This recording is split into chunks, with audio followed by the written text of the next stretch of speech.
Okay, if you know anything at all about me and my style of play, you'll understand that I'm a firm believer in the small ball approach rather than the more risky all-in approach to the game.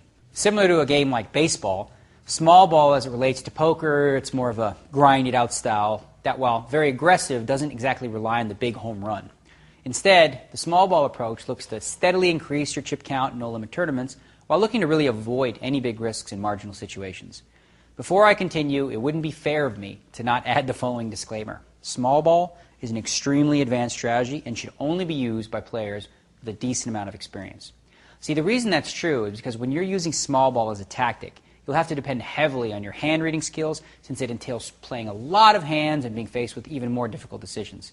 Phil Ivey, Phil Hellmuth, myself, the Grinder, Eric Lindgren, Gus Hansen, and a slew of other top pros, they all use the small ball approach, and it's hardly a coincidence.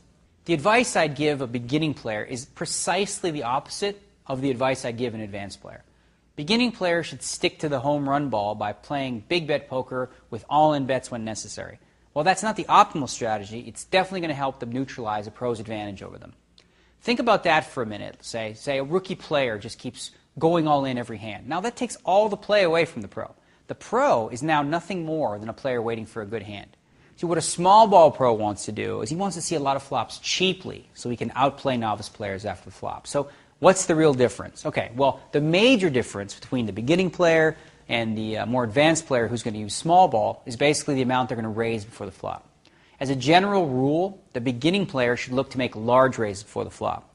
If the blinds are 400, 800 with an ante, the home run hitting beginning player should be raising to as much as 4,000. There's no good reason to really change the raising amounts based on your cards, so if you start with 4,000, stick to 4,000. In fact, by raising the same amount with aces as you do with ace-10, you give away less information to your opponents. Conversely, a small ball player, he might raise the pot to anything from 2,000 to 2,400.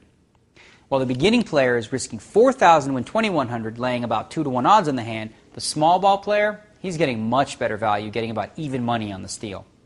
Another thing to think about, of course, is that the home run hitter won't get as much action as a small ball player will.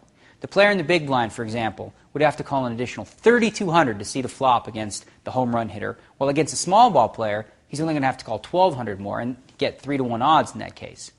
That is the essential difference in what makes the home run hitting style much easier to play. You simply won't have to make as many decisions after the flop. Now the small ball player, he desperately wants to see a lot of flops and force his opponent into making difficult decisions. The very best small ball players make it look like controlled chaos, seemingly involved in every hand and always keeping their opponents on their heels. If I could use one more sports analogy, I'd look to boxing. Think of small ball as a style that continually throws jabs while always keeping your guard up. The goal is to frustrate your opponent until he opens up his chin and makes a big, big mistake. That's when you sock it to him with a big uppercut.